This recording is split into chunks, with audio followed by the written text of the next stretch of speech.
Okay, so here is an overview of our real Christmas tree. I believe we have a Fraser fir, and we put large lights on it. We've done this for years.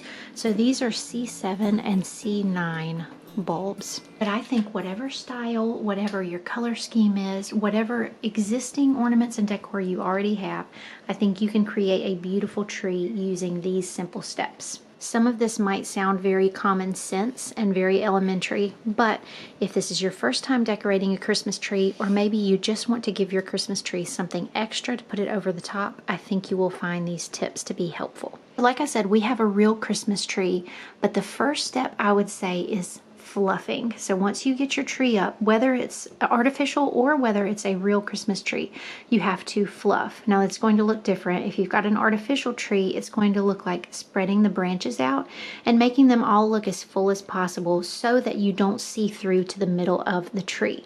Now with a real Christmas tree, it's going to look like pushing the branches down. These branches look totally different than they did when we first got the tree. They were all very straight up because they had been packaged that way. Once we got our Christmas tree, they wrap it up so you can carry it home on the top of your car. So already with the weight of the lights and with just having time, the tree has settled. But if you notice, there are a few spots, like right in here, that naturally are more sparse. So what we do is we fluff or settle the tree as much as possible, and then we're going to take our larger ornaments and then try to fill in those spaces. So that takes me to my next tip. My next tip is to choose your large and your special ornaments first and place those really in a smart way around the tree. So of all the ornaments we put on the tree, aesthetically, these are my favorite ones, and they're actually the largest ones that we have. They are mercury glass. They are really pretty, and they also have a really nice shape.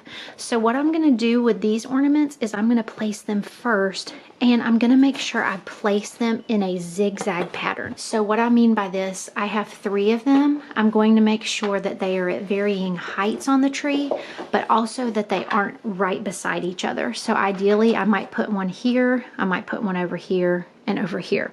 I probably would not have started with the kids' ornaments, but they've already put them on there, so we're just going to leave them for now. Here are another couple of large ones. These 2 mercury glass balls I actually forgot about. They are even larger than my favorite ones, so I'm going to place those as well. Since they are in mercury glass and that similar finish to here, I'm going to treat these as the same, and I'm going to spread them out and not have this one right next to this one. All right, once we have our large ornaments placed, we're going to start placing other ornaments. I'm going to do one style at a time. For example, if I have white ornaments, I'm going to spread those around. If I have ornaments that are a soft, different texture, I'm going to place those around. Another important thing is that you want to make sure that you don't just stick your ornaments on the outside branches. It can be tempting to want to place all of your ornaments at the very end of all your branches because you want them to be seen. And really what you want to do is you want to create interest and depth in your tree. So yes, you want to put some ornaments on the ends of your branches, but you also want to reach in here to the back of the tree, and you want to, just like we took the lights all the way in, we want to do that with our ornaments as well. So you want to be able to look through the tree and see ornaments hanging at this distance and at this distance and at this distance. That's going to make the tree look so much fuller. All right, and then lastly, once you have all of your ornaments on, that's where we come in with our embellishments. At least this is how I do it. So if you have any ribbon, you can either put the ribbon in from the top, or you can wrap the ribbon around the tree. If you have any little sprigs of berries, we have some sprigs of red berries, you can add those around, or any sprigs that stick out at the top. Some people like to do a topper like a star or an angel, and then in addition to that do some ribbon coming down or some sprigs of different things. All of that usually for me comes last, and it's kind of like the icing on the cake. Those final touches really just set the tree over the top.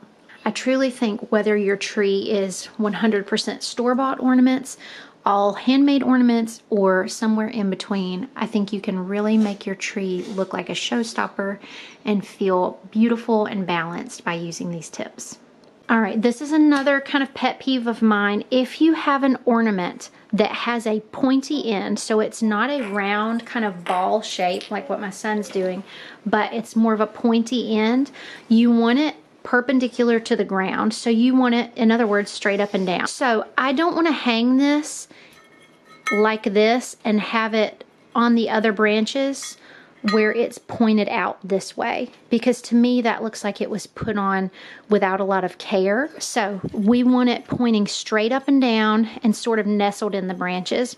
This really comes easier on a real tree because these branches have a little more give. When you have an artificial tree, those branches are much more stiff and you do have to kind of work with those a little more. So now we are nestled, we are hanging straight up and down. If it bothers me that the point of the ornament is covered up by these branches, then I can just move it around. But I would rather it be covered up than be pointing out sideways from the tree. I think I've changed my mind. I almost think I like these better than the ones I said were my favorite. I don't know, they're both my favorite.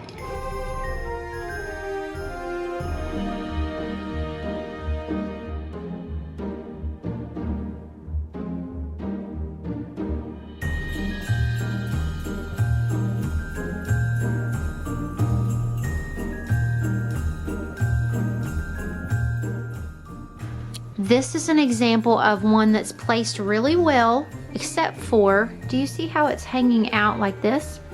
I'd like for it to be straight up and down, so I'm just gonna move the branches around it so that it's hanging straight up and down in the tree. And that little change makes a big difference.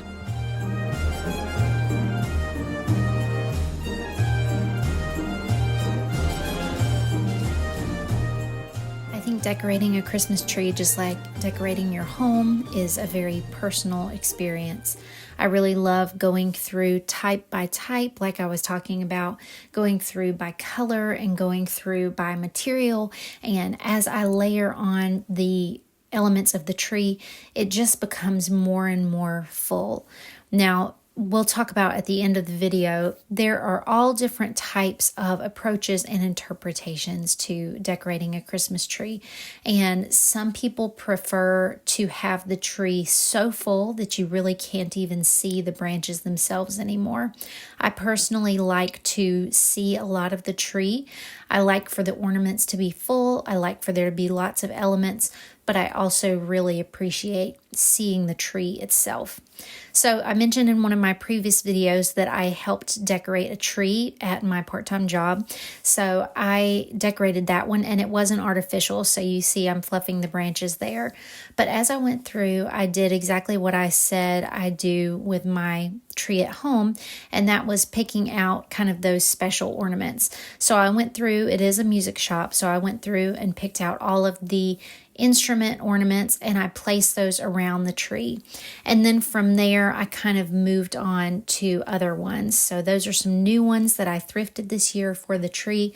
So I spaced those around so that from any angle you can see musical instruments. And again, it's sort of creating that triangle shape. I really loved these sheet music ones, so I also wanted to include those. These are some snowflakes that I thrifted a couple of years ago, and it was a nice set of them. And you'll see here in a minute, as I was going along, I actually realized that I placed two too close together. And you'll be able to see right here, we have them almost side by side, and I had just overlooked it. So I'm going to adjust it so that, as you see there, we've got one, we've got two, and we'll kind of create that triangle shape.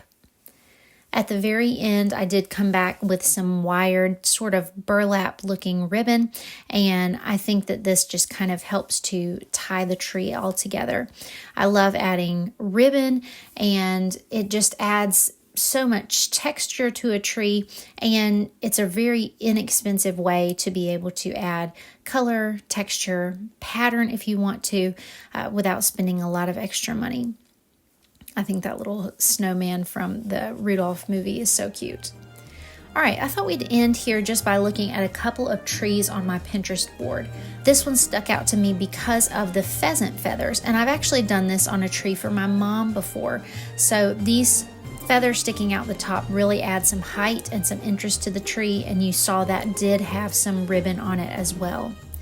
Now this tree is more of a color theme that is kind of different from your traditional, and it has ribbons coming down from the top, which I also think is a really pretty approach. This tree over here to the side is another different approach. They have it in the basket and they have a very decided color scheme, but you can also see they have several things wound around. So they have what looks like maybe a beaded garland that kind of has the look of a popcorn strand, and they also have some orange strands, and you can see that they have those sort of strategically placed. So they have the white ones spaced out, and then they have the oranges as well. And then also, if you notice, those ribbons were kind of placed in that triangle shape again. This was the last tree that caught my eye, and I just thought it was so sparkly and so fun. Thank you guys so much for watching this video. Please let me know down in the comments what are your favorite ways to decorate your Christmas tree, and I'll talk to you in the next one.